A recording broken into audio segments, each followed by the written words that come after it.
Wonderful. Good morning, everybody. Thank you very much for joining us for day 4 of our TSL Partner Power Protecting Biodiversity Summit. We're delighted to be here today, understanding how we measure biodiversity. And I've got 3 amazing scientists who are going to be helping us to explore that. We have our panelists with us today. We have Saheed Opeyemi-Adebisi, who is a faculty member at Osun State University, Nigeria, and he's a specialist in plant biodiversity and particularly plant genetics. We have Dr. Rosetta Blackman, who is an eDNA and an aquatic systems biodiversity specialist from Atamat Lab at the University of Zurich in Switzerland. And we have Dr. Prasanta Chakrabarti, who is a professor in the Department of Biological Sciences and curator of fishes at the Museum of Natural Sciences at Louisiana State University. So I'm going to hand over to them shortly to do an introduction to themselves and their links with biodiversity. And then we're going to have a bit of a conversation about how we can help to measure it. So welcome, everybody. Thank you for joining us. And I will like to start with Rosetta, if I can. Would you like to introduce yourself to us, Rosetta? Yeah, sure. Thank you very much for having me today. It's great to be here. So my name is Rosetta Blackman. As Kirsty said, I'm based in Zurich at the moment in Switzerland, but from the accent, you could probably tell I'm from the UK originally. So my research, right. So why am I interested in biodiversity? Well, I'm kind of fascinated by rivers, really. Normally you'll find me in one, kind of looking under a rock to find out what's living there, or looking at some plants to see what's growing. Right now, the river's down near me in the summertime. There's lots of lovely plants to look at, so I'm frequently in and out of them.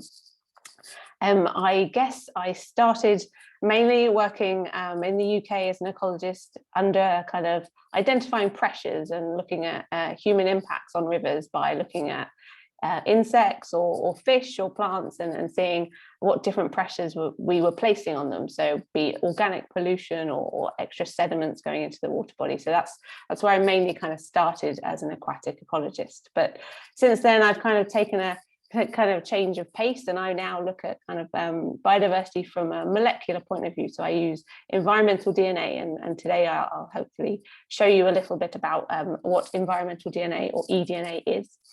But I did a PhD looking at how we can detect invasive species and how we can kind of use environmental DNA for early detection. And now I look at how we can use eDNA to monitor whole river networks and look at all the biodiversity together. So trying to find those hotspots that we can conserve and trying to protect species that we might not be able to record with by other means. So that's what I really do at the moment, and I find it fascinating, and I hope you guys will as well. So that's me. Thank you, Kirsty.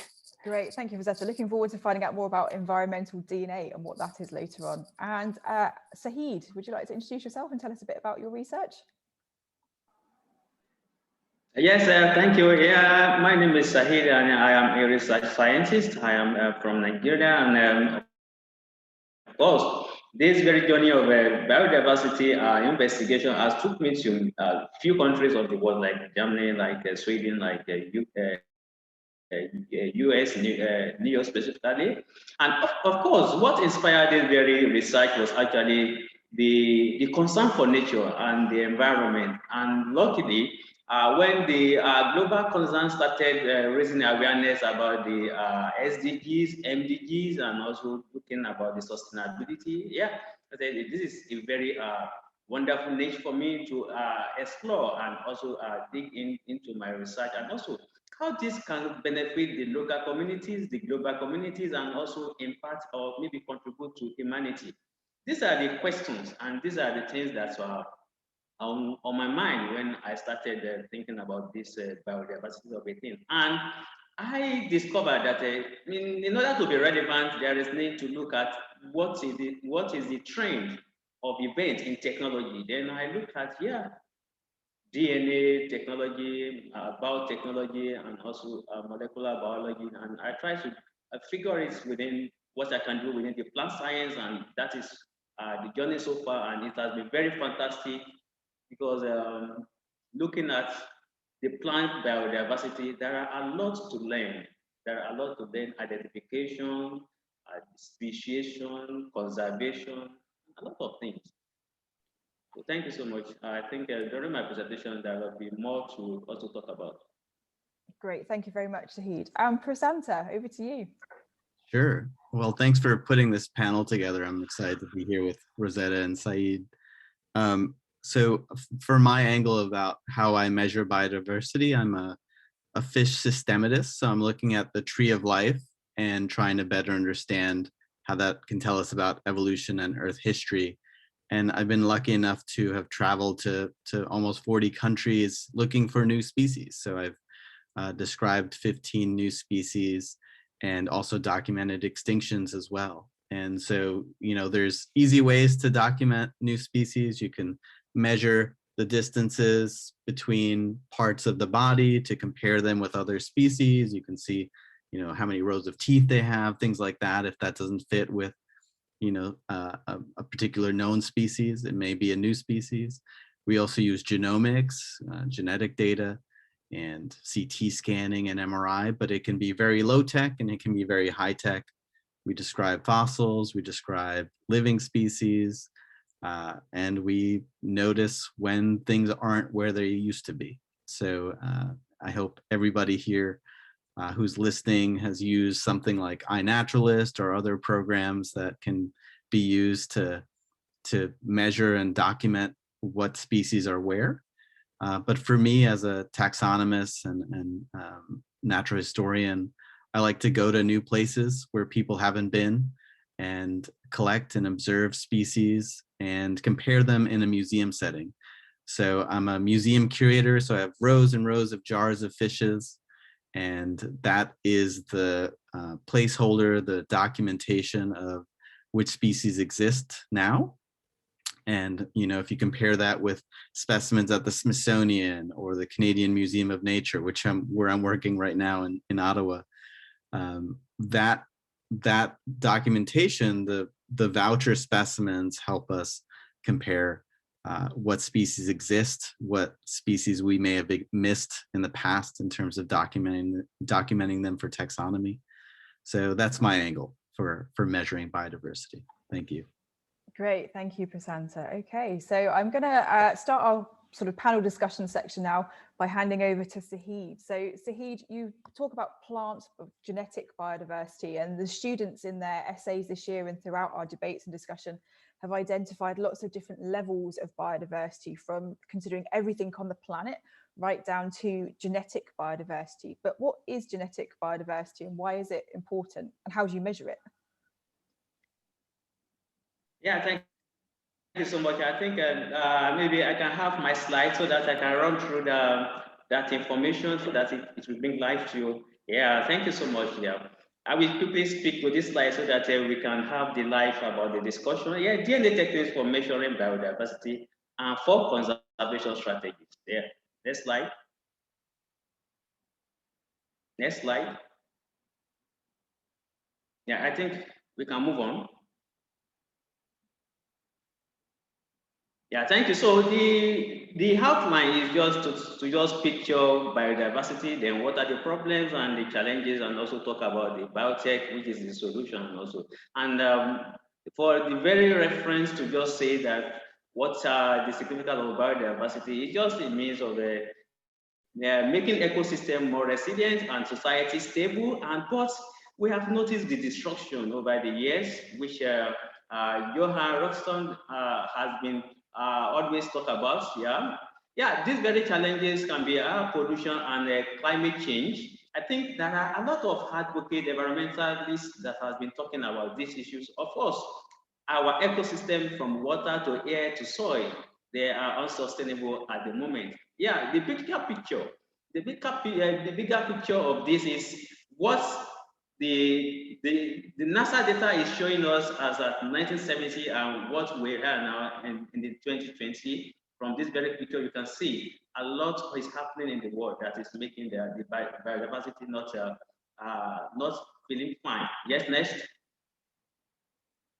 Next. Yeah, I think one of the major concerns that has led us to this place is actually the population. The population aspect of the world is a major issue. And when we come to the solution that the question is actually addressing, it is about the bioresources. What are the bioresources available, and how many of them are threatened, and how many of them are actually lost? Those are the questions that the biodiversity is of major focus. And yes, when it comes to genetic solution, what we want to look at is that which one are available among these various species and which one are not available, and what are the variations in those ones that are available, and why do we need to even know them? It is because adaptation is very important, variation is very important, conservation is very important. And of course, what are the methods that we are using in doing this to measure the biodiversity using the DNA technology and some other molecular biological systems? DNA extraction, amplification, and purification.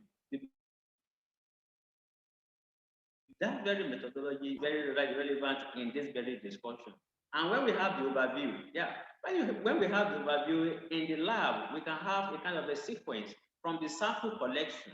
From the sample collection, we can go on to the lab work, and of course, the major aspect of it is the Sanger sequencing, which is a technology that is first discovered to actually dig into this very DNA knowledge about the DNA. Yeah, I think at the end of the whole research, we will come out with this very output. I think we can reserve this this very slide to actually picture how relevant is the DNA to the biodiversity. If you look at this very two species of the butterfly, we can think from the ordinary sense of view that maybe they are the same thing, but actually a similarity among them. But DNA technology will actually give us the true picture of what happened to them. And in the other sense of it, there is a plant that I actually work with, which is a piper in the world of my recent researches. If you look at the pictures of these very plants, they are almost the same thing from different countries, from different ecosystems. But of course, there are differences between them, which are difficult to know from physical outlook. But the DNA technology is actually helping in identifying, differentiating, and also try to know the population status of which one is not available and which one is available. I think these are the common knowledge that I can quickly share in really what DNA technology is relevant to biodiversity from Casti. So thank you, Casti. I think that is my quick response. Great, thank you, Saheed, very much for that. And Rosetta, you also work with DNA, but a different kind. What is environmental DNA and how does it help you to measure biodiversity? It's a very good question.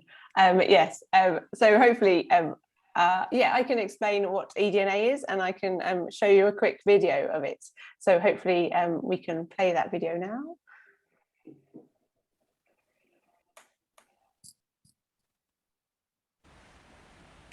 Okay, so environmental DNA, what is it? So what I'm trying to do here, and this is me in a river just down the road last night, so I'm trying to go and collect some DNA shed by organisms into the water. And how do I do this? Well, first of all, I need to put on some clean gloves to make sure I'm not going to be capturing any of my own DNA in my sample. So that's the main thing. We want the biodiversity in the river, not me. So I put on my clean gloves. And then I need some sterile equipment, so nothing is contaminated with any other systems. So I have a clean syringe there, and then a clean Sterivex filter, a filter unit, which is what we'll use to collect the DNA. So as simple as those, that's all I need. And I get into the water body here. I want to enter the water body and sample upstream, so I'm not, again, contaminating my water with anything I might have brought in. And then I just, simple as that, I draw up the water using my syringe to an approximate 50 ml at a time. And then my filter unit can then be screwed onto that syringe, so it fits together nicely. And then as easy as that, I then push the water through my filter unit. So what I'm doing here is the DNA from that water is then sticking to that filter paper within that filter unit, and then the clean water is then coming out the end of that filter unit. So I have my eDNA sample. And I think there's a closer up view, so you can see the little unit on the end. That's where my eDNA is being held on that filter paper, and that's what I'll extract the DNA from once I get it back to the lab. So it's as simple as that, really. I then need to prevent any further contamination that might happen to that sample, so I'll put on some red caps. You'll see that now, and I'll label the sample to make sure I know where it's from and who took it and when it was taken. So there's some downstream processes where I take this sample back to the lab, and I extract the DNA using some chemicals and some shaking to release that DNA and to clean it. And then essentially I have a tube of DNA from that water body, and with that we can then assess it for lots of different things that might have shed their DNA into that water body. So it's a really exciting sample method, and I think this very short video, it's obviously not the full story, but it shows you how quickly you can go out and collect a sample. And with that, it means that our biodiversity monitoring can be kind of increased, like lots. So now at the moment we tend to use methods that are quite time consuming or costly, require a lot of skills to go out and take all these samples, whereas eDNA can be a citizen science project. It can be done by anyone to collect these samples, and then experts in the lab will extract that DNA. But probably the most exciting part about having an eDNA sample is once you've done all the downstream lab work and you have your tiny Eppendorf tube of clear liquid or DNA, we can then assess it for lots of different things. And when we're thinking about biodiversity monitoring, previously we were always looking at things in isolation, perhaps fish or plants or insects, but now we can use DNA shed by pretty much anything that's in that river. We can try and look for it. So we can look for bacteria, we can look for changes in the bacteria communities in rivers, and we can also look for the fish in that same river. But also we can look for the mammals that maybe drank from that river. So rare mammals we might be able to pick up, and it's a kind of a unique game changer in how we might be monitoring our river systems, our aquatic systems, our terrestrial systems also. And in some cases people also take footprint samples from snow and get the eDNA from that as well. It's a really exciting new monitoring method, and hopefully it will lead to a lot of new findings about our biodiversity and where they are, particularly hotspots for rare species and things that we might not see because they're so rare, but we'll be able to collect their DNA. So yeah, it's a really cool, exciting future for biodiversity monitoring. Fantastic, thanks Rosetta. It sounds fascinating. And I imagine it's if you're thinking about something like a tiger, or that's very difficult to spot in a real dense jungle habitat, and there's not many of them left. We know they're endangered species. Something like eDNA would be a really useful tool for that. Definitely. I think these environments that maybe we can't survey as easily as a river in Switzerland, or these difficult, hard to reach places, there definitely eDNA can be a real plus, a bonus there, and hopefully it will lead to better understanding of where we have rare species, like how rare are they, and understanding systems better. It's really good. I really enjoy it. And when you're talking about capturing that genetic information, what is it that the animals or the plants are leaving in the water or in the samples that you're able to detect? So basically it's like I always, when I talk to people, it's like if you have a bath, right? If you get into a bath, you shed your skin cells, you shed sweat cells or anything like that. You essentially, it's not very nice, I know, but like think of that in terms of a river. Okay, a fish tend to be pretty slimy, so a fish will shed lots of slime, and other things will shed mucus, and you have different things being shed into the system. But essentially that's what we're doing. We're picking up any kind of evidence of these slothed scales or skin cells or anything like that from the species. So that's what we're collecting. Sounds gross, but obviously really important information. Yes, to be collected. I know. Yeah. The glamorous life of a scientist. Oh yes, definitely. Fantastic. So we've spoken a little bit about rare species, but obviously scientists are still discovering new species on a fairly regular basis. So Prasanta, I wonder, how do you go about identifying and describing new species to science? Sure. Well, a good first step is what Rosetta's doing, is sampling the environment for seeing what possibly is out there. And then if there's some sequences that don't match up with a known group. So, if you combine what Rosetta and Saeed are doing, so if you get the DNA from the environment with Rosetta, and then Saeed's putting it in a tree, a phylogenetic tree, a tree of life. And then you're saying, oh, okay, so these things, something here doesn't have a name that fits with what our genetic database says. That's a good first step. And that's usually the first step I take, because rarely do you walk up to a cave or a stream and say you found something and like, oh my God, this is definitely new. That has happened to me. And that's like euphoria, right? When you've like, there is no black cavefish. This is a black cavefish. Oh my goodness, this is a new species. That does happen when you're in the field, but you have to know what's out there first. And so putting it in a genetic tree is a great first pass. And then what you have to do is compare the actual individuals. So as Saeed said, you can use the DNA to re-identify what's in a museum collection. And it's often in museums where these specimens are housed. And then you go in and you measure and compare the morphological features. So features, like I mentioned again, about, different distances and meuristics, the counts, or genetic samples to show, there's this much sequence difference between the known species and what's potentially unknown. And then you fit it back in the tree of life with a name. So you give it a scientific name, a Latin name, a new genus and species, or just a new species name to see how it fits. And that's an old discipline. It's going on 200 plus years of naming species in the scientific way. But there are also local names that you try to incorporate and indigenous names that may exist. So you may also learn from the local people what species are there, and then you try to put it in a scientific context. So that's the sort of the brass tacks of naming new species. Great, and it's really interesting that you mentioned working with local and indigenous knowledge there. Do you think there's a good connection between modern Western science and local and traditional knowledge of habitats and the biodiversity there? I think it's a connection that's increasingly the importance is being understood.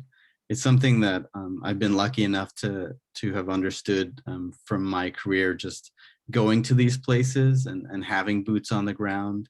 And, in Sri Lanka, the local fishermen had more names for the species than I did with a scientific context. And it actually made me think, oh, they're right. This one is skinny. They had a local name for skinny for one of the species. I'm like, oh, this is one of these that I didn't notice this had this feature. And we went back and did the molecular work and we did the comparisons in the labs.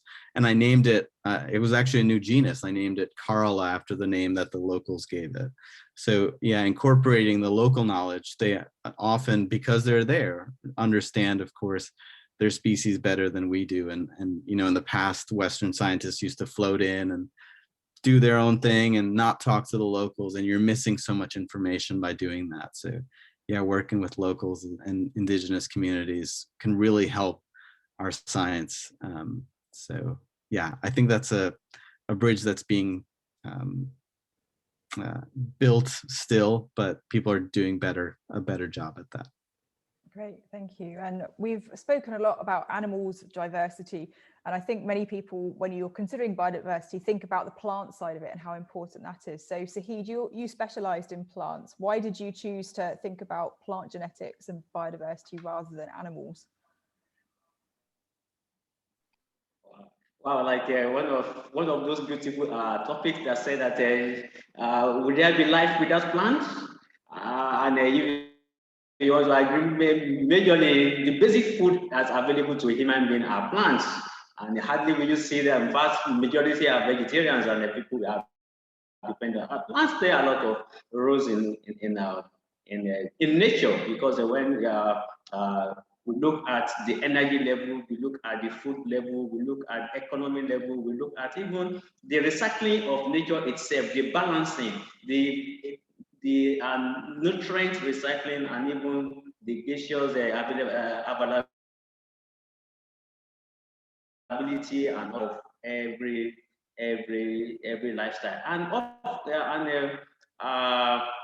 among those things that actually attracted me to plant is that a plant is somehow simple to relate with, and it has a complexity that are interesting to study, like physiology, the morphology, and species are of variety. And one important thing that makes the genetics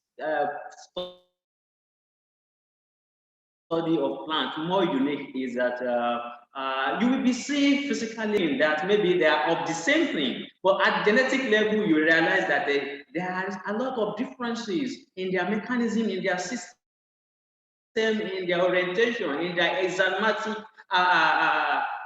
reactions. These are beautiful things about what the plant is embedded in when it comes to biodiversity.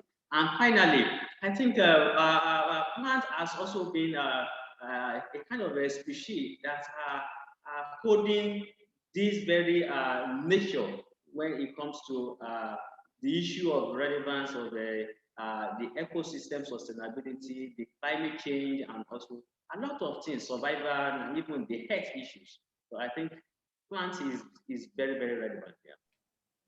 Yeah, fantastic. So perhaps almost more important than some of the animals for the ecosystem services they provide, and being the base of the food chain and base of habitats for all life, really. So perhaps not as sexy as elephants or whales, exactly, but more perhaps environmentally important for us. So great to know that there's research going on into those.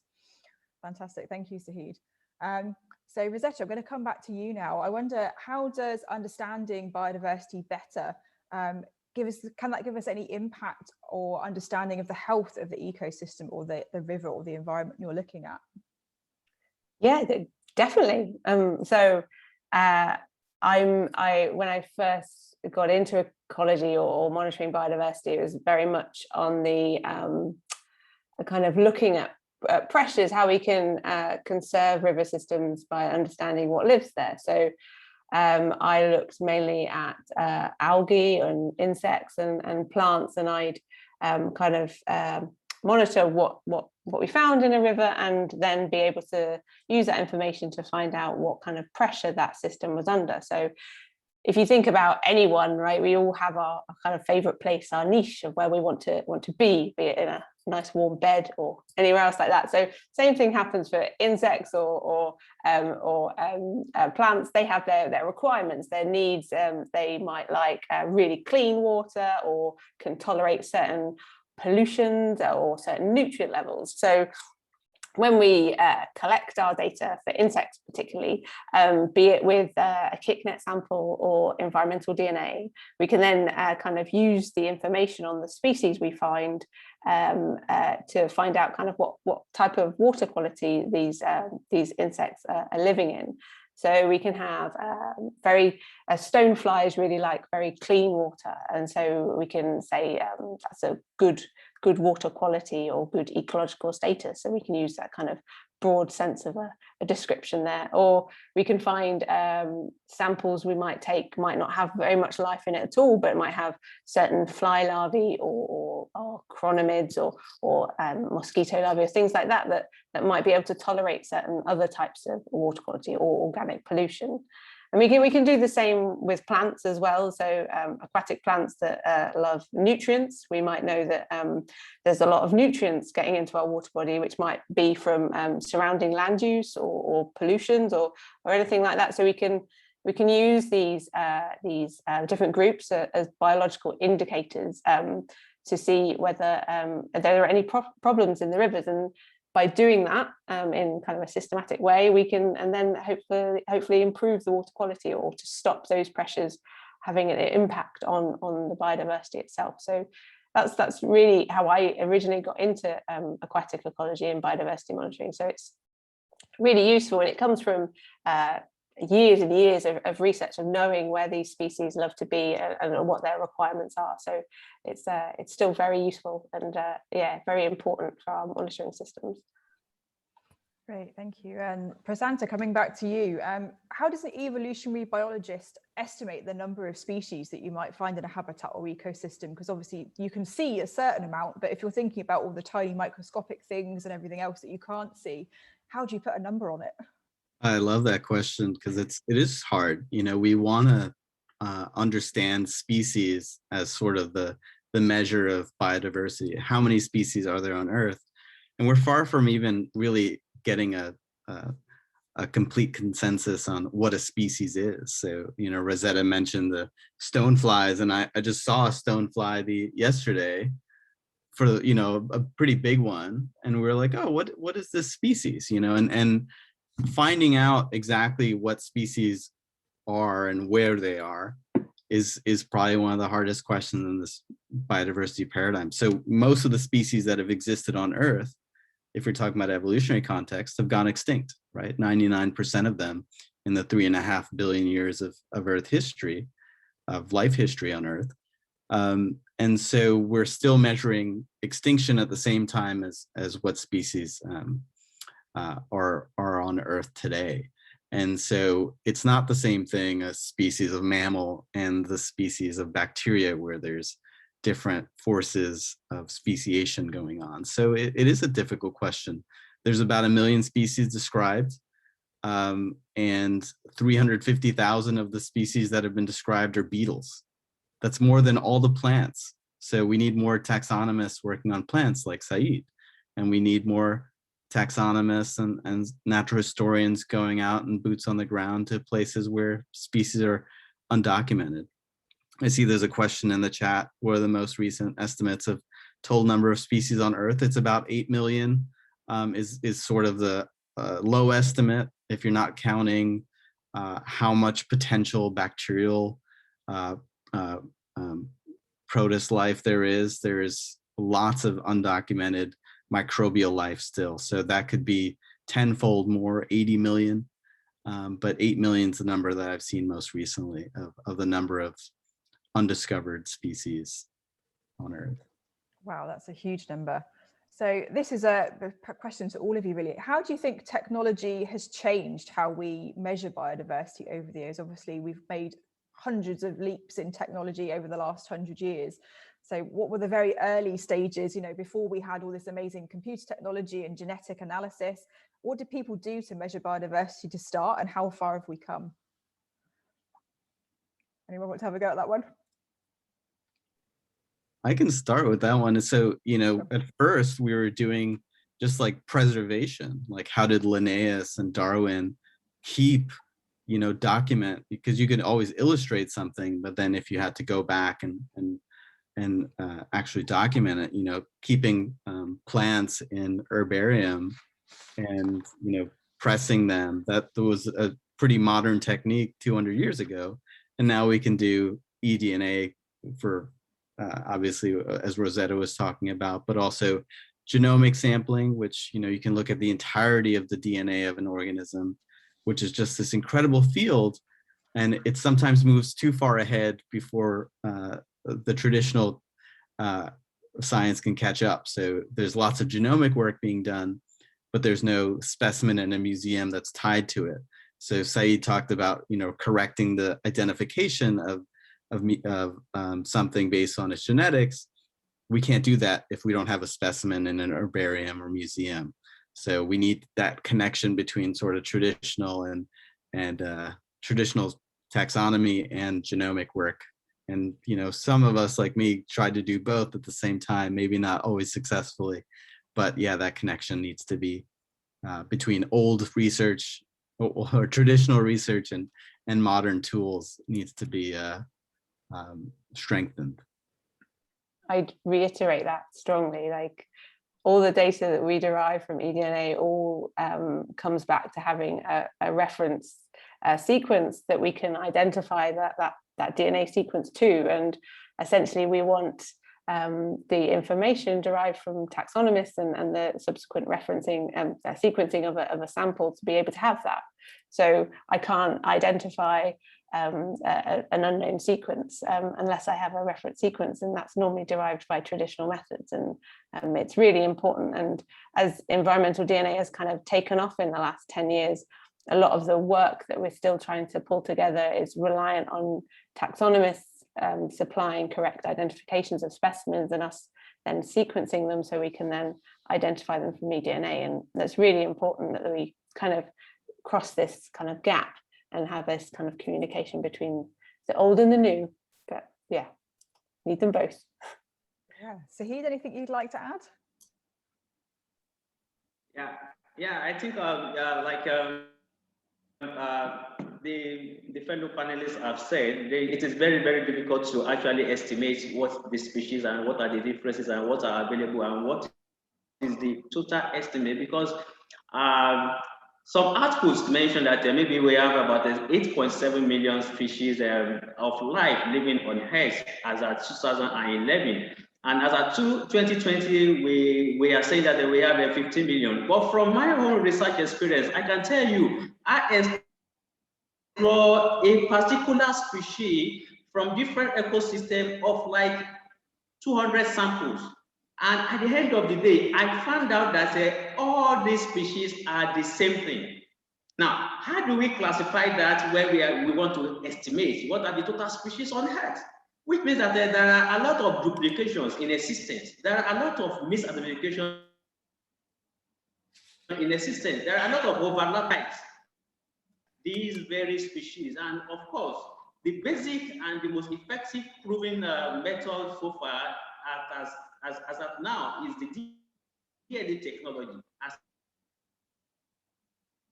it has been established. So it is, we can confirm that this is the total species we have for plants, this is the total species we have for animals, and this is the ones that are available, and this is the ones that are not available. Thank you. Great, thank you, Sahid. So, and again, to everyone thinking about how the technology in our pocket has developed, how have mobile phones? I'm not sure you can see that. There we go with my background. How has mobile phone technology enabled non-scientists to get involved? You mentioned citizen science earlier on. So, how can non-scientist students, teachers, people that are interested start to get involved in thinking about science and biodiversity using the technology in our pockets? I can start that one too, because I mentioned iNaturalists, which is my favorite for that. So there's something called GBIF, the Global Biodiversity Infrastructure. I forget what the F stands for, but it's a great place to look at what museum records are out there. But also, if you use iNaturalist, which is a free program that you can download on your phone, you can take a picture of an organism. You don't have to know the name of it. It'll give you a potential ID, and then other experts will check it, and that will go to that global biodiversity infrastructure. So you can, as a citizen, as a non-trained scientist, you can add and contribute to our knowledge of biodiversity. You can also I'll let the other panelists speak about other technologies that are available, but that's my favorite. Rosetta, is there anything you recommend for people connecting with their natural environment, with their technologies around them? Oh, well, I also use iNaturalist all the time. I'm frequently out around hiking and taking pictures of plants. So yeah, no, I'm a full advocate of that. With regards eDNA stuff in particular, there are a couple of global initiatives coming out. I think Geo Atlas, I can't remember, I'll write it in the chat, but lots of different local kind of citizen science projects where people can take eDNA samples and then submit them for analysis and to help with the growing kind of biodiversity monitoring at local scale. So there's lots of opportunities to be involved in this kind of technology nowadays. So yeah, it would be really good to have people on the ground kind of taking these samples, because I think like boots on the ground is what matters. And if we're unable to get these samples and unable to get to these places, then we won't know what's happening in these places. And so we need the samples, and we need people to be out there kind of doing their bit as well.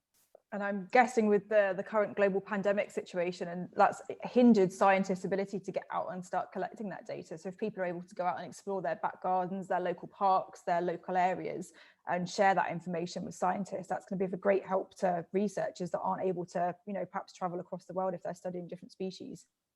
Yeah, I think that's something we've really seen as well in the last year. People appreciating the environment they're in, and then taking, getting into kind of what are these plants growing, what are those birds that come to my garden, and that kind of thing, and taking note of these and recording them in various kind of local citizen science projects. And that's really, really great that people are starting to kind of look around them and appreciate things.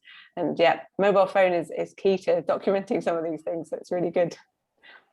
Great, and we've had some questions coming from the audience. So Sahid, I'm going to put this one over to you because it's a genetics-based one. This has come from Daniel Trenchke, who's one of our amazing student debaters this year. What do you think is most interesting about research in genetics and evolution? Yeah, I think the most interesting part of the research in genetics is that it helps a lot to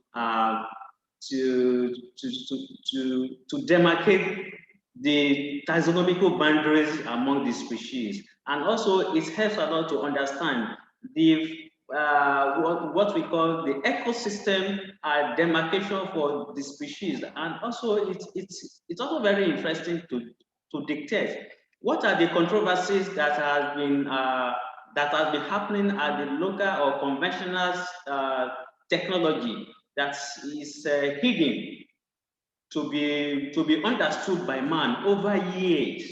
And the TNA technology has been helping so fantastically to correct most of this very misinformation, and also effort to re-identify and to harmonize data along the understanding of the species, the plants, the animals, the population, the endangered, the threatened, and also the conservation strategies and status. Yeah. Thank you. How about you, Prasanta? What for you is the most interesting thing about genetic and evolutionary research? For me, it comes down to like the biggest philosophical questions that we have. Like, who am I? Where are we from? And we're from other species. And if you look at the tree of life that Saeed's building, that Rosetta's helping us build, we can look at where we fit on the tree of life, and the more species we know about, the more we can say, oh, okay, we're on the vertebrate part of the tree of life, the mammal part of the tree of life.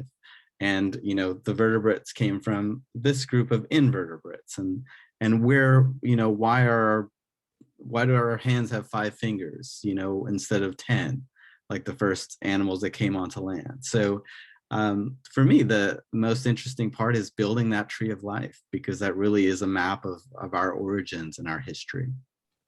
Great, thank you. How about you, Rosetta? I guess I'm kind of interested in adaptation and how things are changing, and how, as the environment changes, how do species persist and how they kind of adapt. That's my kind of interest, particularly with drought, and how do species in rivers, are they able to adapt and have drought resistant egg forms and things like that? How does that work, and how are species successful in adapting to climate change, I think is my kind of interest. Great, thank you. Another question that's come through, this has come from Eva, who's our wonderful technical specialist. You've got her mind whirring this morning. Do you think that humankind appreciates and understands enough about the invisible species we can't see?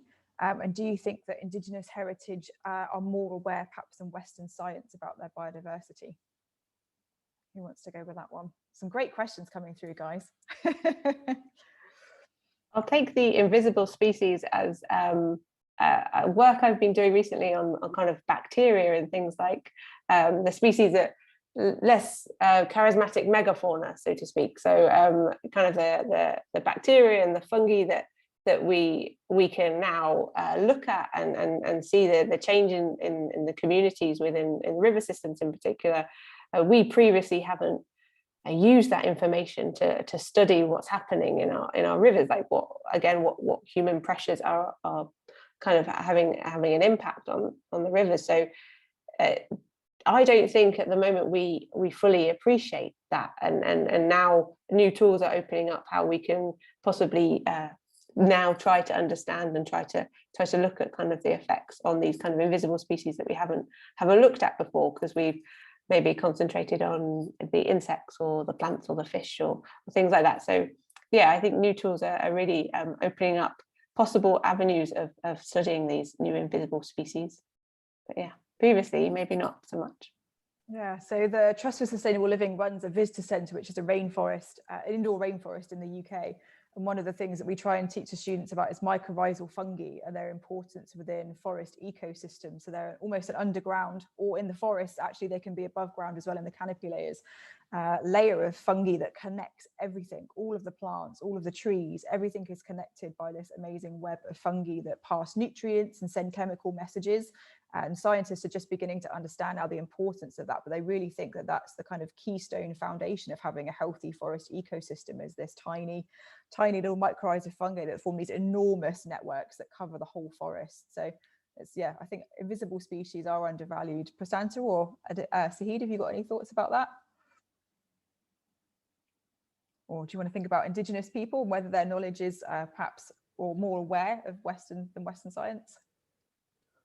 I'm not sure if Saeed may be frozen there, but I'll jump in here. So yeah, absolutely. Indigenous people know the local habitat and local fauna better. There's something I call the dinner data principle. You know, if the animals that I'm looking for that people collect for dinner, you know, they will know those organisms, you know, 1,000 times better than me trying to collect the data. You know, you have to work with local people to have a better understanding of the environment. And we're losing not just species, but indigenous cultures, you know, altogether. So, you know, part of doing science is also connecting with the local people. And it's becoming harder and harder to do that because of that disconnect. So we need to do a better job there.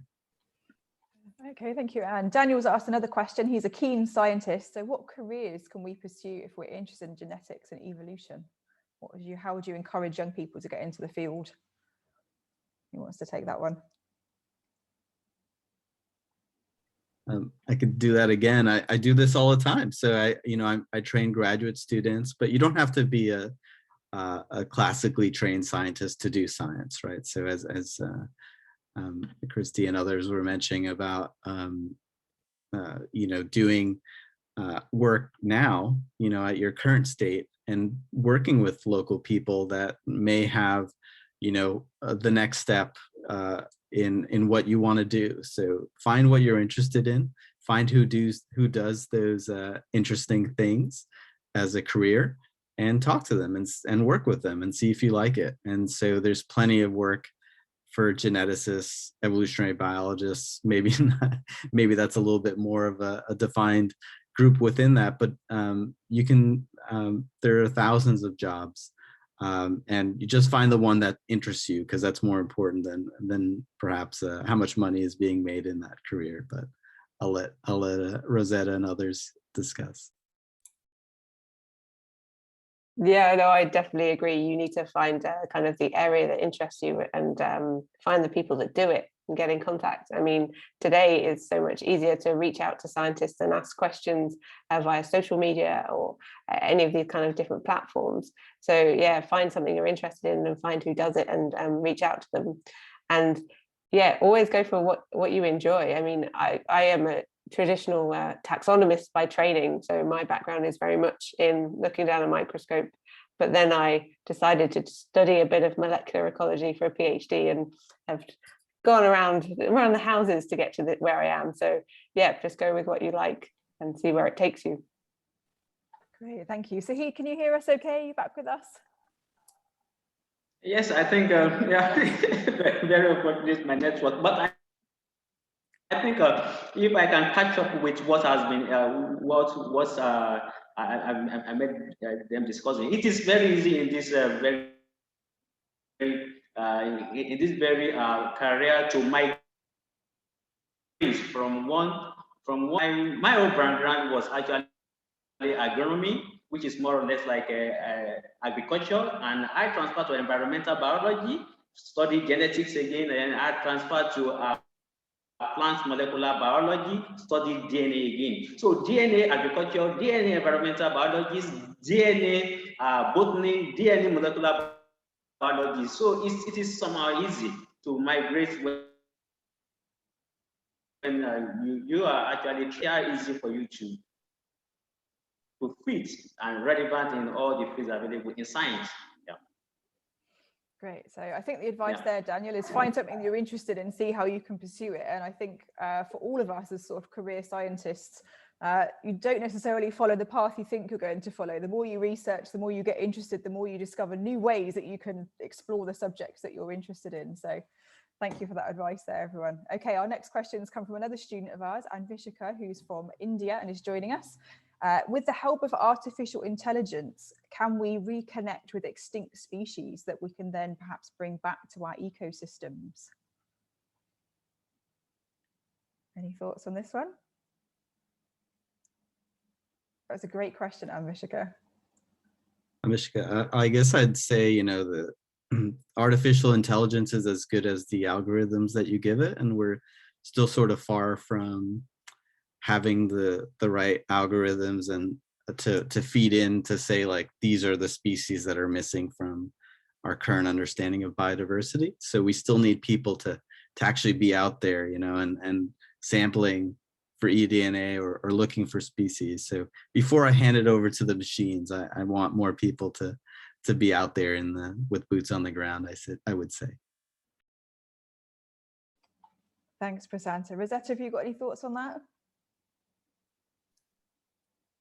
That's a toughie. I would, yeah, no, it's I don't think we're there. No, I don't think we're quite able to use artificial intelligence in that way yet, and I think it's a fair way off right now. But maybe in the future. Yeah, I think. Sorry, Zahid, go ahead. I think if hello. Yeah, I think if we can flow with what the AI technology is all about. It is what you know that you can mimic. It is what you can mimic that you can recreate. If those extinct species were able to understand how their behavior, how their character, how their morphology, how their taxonomy, or how their lifestyle is, then we can actually use the artificial intelligence to recreate them. But something that we don't know, it is difficult to actually recreate it. Yeah. Yeah, so it's all about having that great knowledge base first. Okay, next question from James, who's joining us from Canada. Are there any international organizations that coordinate youth involvement in monitoring species at risk and new species? Anyone want to have a go at that one? Prasanta, you're thinking about it? No? Well, I hate to jump in first every time. So, but yeah, you know, I mentioned GBIF, the Global Biodiversity Infrastructure, whatever the F stands for, maybe Foundation. And, you know, I'm a big fan of Nat Geo, and Nat Geo also helps coordinate groups of folks in different countries. And so, but, you know, going to your local museum or zoo is a great first step as well, because they're often, you know, running bioblitzes, and a bioblitz is where a group of people go into an area and look for all the plants and animals and whatever else they can find, fungi or what have you. And so that's look for those bioblitzes. There's often something nearby that can coordinate and help with our global understanding of biodiversity. Yeah, great. We had an amazing speaker with us yesterday from the IUCN Youth Network. So the International Union for the Conservation of Nature have a youth program, which is global and international, but obviously they have local pockets that you can get involved with. And on Saturday, we have Christian Swartzer, who's one of the chairs of the Global Youth Biodiversity Network, which is another youth organization. They're linked with the Convention on Biological Diversity.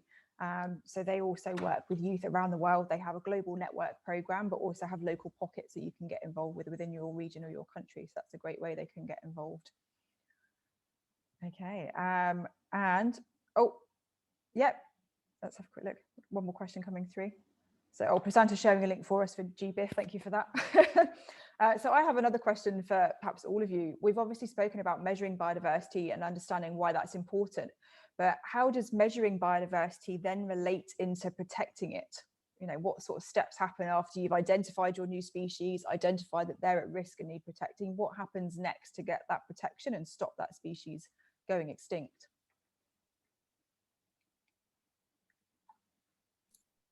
I think it very much depends on the species. And where the species is and what the problem is. So I think when species, and you other guys might know more about this because I don't actively in charge of what happens next, but when species are threatened, normally what happens is we need to find out what the threat is and identify it and try to stop it. So it depends what that is. I've worked on areas which have had rare species where we've had sudden pollution instances, and therefore we've had to clean up and try and protect that doesn't and stop that happening again. So things like that. But obviously more charismatic species, there are breeding programs that normally happen in zoos and things like that. And it's all about finding the threat and finding the best solution to stop it. So all depends on your species, I think. I'd add, there's a quote that I used to see when I used to work at the Bronx Zoo as a kid, and near the entrance, there was a quote that said, "In the end, we will conserve only what we love love only what we understand, and we will understand only what we are taught." And so, you know, it's really important to find out what's out there, right? And so we need people to find out what's out there before we can figure out what we need to conserve. And Rosetta's perfectly right. You know, we do need to have special plans for the different kinds of species. Protecting a forest is not the same as protecting a watershed. And so each of those need a particular plan, and we need to tell governments to help us figure out those plans and to bring awareness to what species are threatened. Thank you. Sahid, anything you'd like to add? Yeah, I think the next level of protection is actually the level that is most important to sustaining this very biodiversity, sustaining the nature, sustaining the planet. And of course, after the measurement, then it's going to referee, it's going to give us information, it's going to tell us the direction, it's going to give us a compass of what to do next. Of course, the protection can be a kind of trying to maybe enforce a law or policy against certain species that are going into extinction, or to rescue certain species that are not quite doing well, that are almost maybe gone extinction or threatened, and also